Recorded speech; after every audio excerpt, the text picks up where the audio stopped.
YouTube'da ishlagan pullaringizni faqatgina Google AdSense orqali yecha olasiz.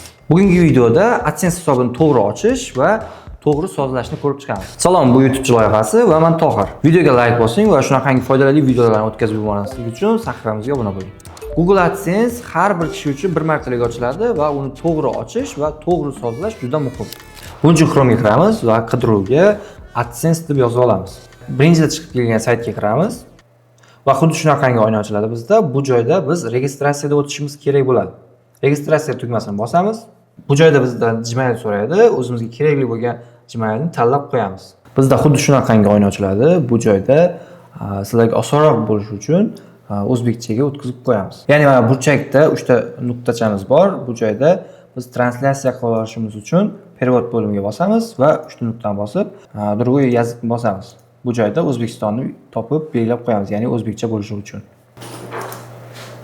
Xo'p, mana o'zbekcha bo'lib oldi. Bu joyda ishni boshlash xuddi shunaqangi oyna chiqadi.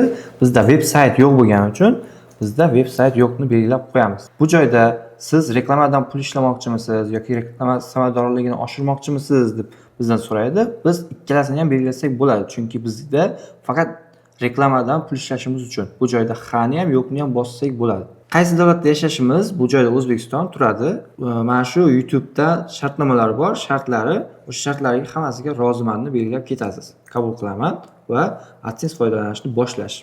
Bu joyda davom etish chiqadi. Xuddi shunaqangi davom etishni bosamiz va Google akkauntimizni tasdiqlash uchun mana shunaqangi oyna ochiladi.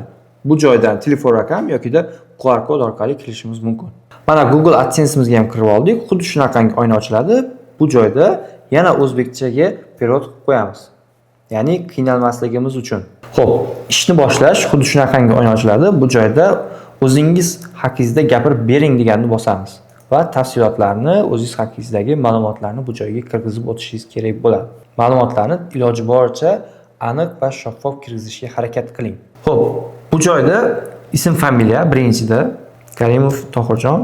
Bu joyga biz uyimizni manzilimizni kirgizishimiz to'g'ri keladi. Ya'ni qaysi mahalla, qaysi tuman shularni to'liqligicha kirgizishimiz kerak. Birinchi mahalla yoziladi.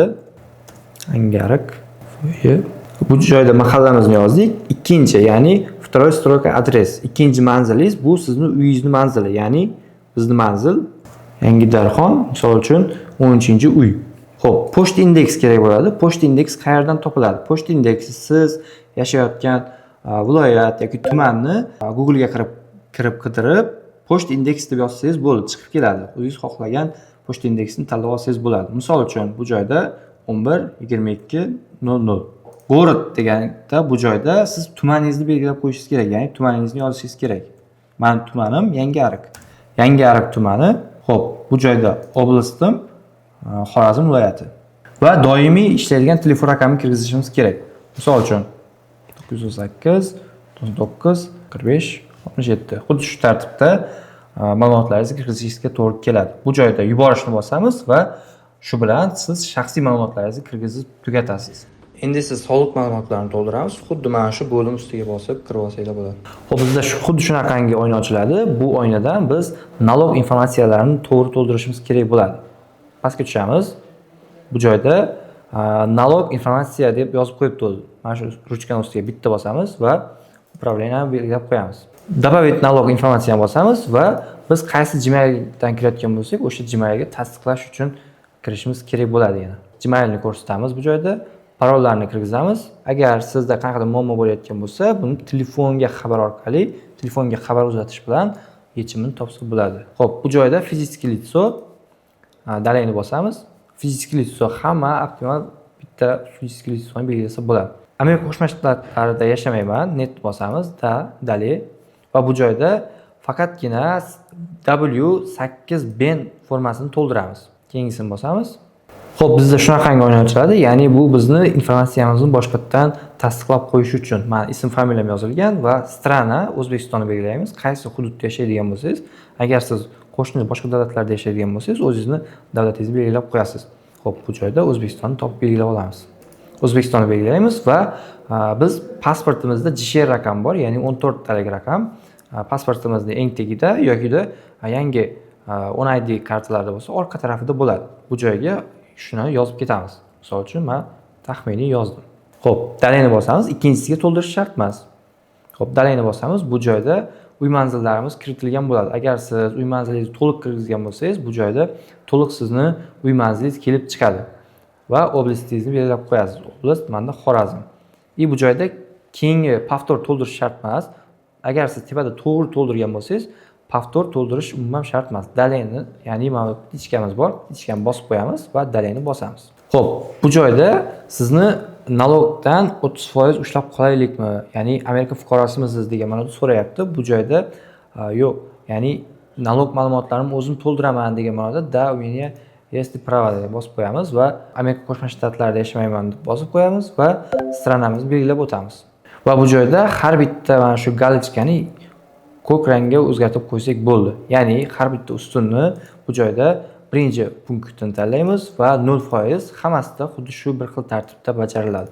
Bu joyda birinchi punkt 0% va galochka qo'yamiz va yana galochka qo'yamiz va birinchi punkt va yana 0% ga belgilab qo'yamiz va oxirgisida hozirga roziman, dalayni bosamiz. Tagiga tushamiz. Bu joyda netni bosamiz va roziman degan ma'noda bunaqa yozadi va dalayni bosamiz. Xuddi shu tartibda bu joyda sizni qonun qoidalaringiz va YouTube'ning qanaqa qonun qoidalari bo'lsa, mana shularni yozib chiqadi. Buni o'qib chiqsanglar ham bo'ladi, o'qib chiqmasanglar ham bo'ladi. Baribir rozi bo'lib, dalayga keyingisiga o'tib ketamiz. Xo'p, biz bu joyda to'ldirgan formalarimizni qay tartibdaligini ko'rsatib bergan va buni o'zingizlar xohlasanglar o'zingizlarga skachat qilib olishingiz mumkin yoki bo'lmasa YouTube kanalingizdan, ya'ni mana shu AdSense'dan $1000 dan oshiq pul yetsangiz, mana shu pochta orqali mana shu xabar sizni uyingizgacha yetib keladi. Ya'ni bu fuqaro Amerikadan daromad oladi, ya'ni AdSense'da ro'yxatda o'tgan degan ma'noda xuddi shunaqangi qog'oz yetib keladi. Bu AdSense pin kodga o'xshagan narsa, lekin hech qanaqangi hech qayerda rol o'ynamaydi. Xo'p, tanishib chiqdini bosamiz, dalayni bosamiz va bu joyda har bitta to'rtburchaklarga galochkani qo'yib chiqamiz.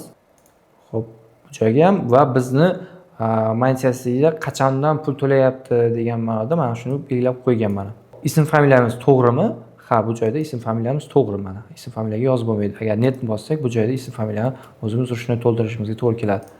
Dayetani bosamiz. Xo'p, mana shu ism familiyam va bu joyda отправитni bosamiz. Xuddi shu tartibda Google AdSense hisobi ochiladi va soliq ma'lumotlari to'ldiriladi. Google AdSense'ning keyingi etaplarida sizdan pasport verifikatsiyasi so'raydi va pasportingizni jo'natasiz. 10 kun ichida sizga pasportingiz verifikatsiyadan o'tganligi xabari keladi va AdSense hisobingizga $10 dan oshgandan keyin oldin kirgizib o'tgan pochta manzilimizga pin kod jo'natadi va o'sha pin kodni olganingizdan keyin siz bemalol Swift ochtirib bankdan pullaringizni yechib olsangiz bo'ladi. Siz ham agar AdSense to'ldirmoqchi bo'lsangiz, xuddi shu videodagi ketma-ketlikda bajarsangiz, sizning AdSense'ingiz muammosiz yonadi. Agar sizda AdSense'da qanaqadir muammo yoki soliq ma'lumotlaringizda qanaqadir muammo bo'lsa, bemalol pastdagi linklar ustiga bosib, Telegramdan bizga aloqaga chiqsangiz bo'ladi.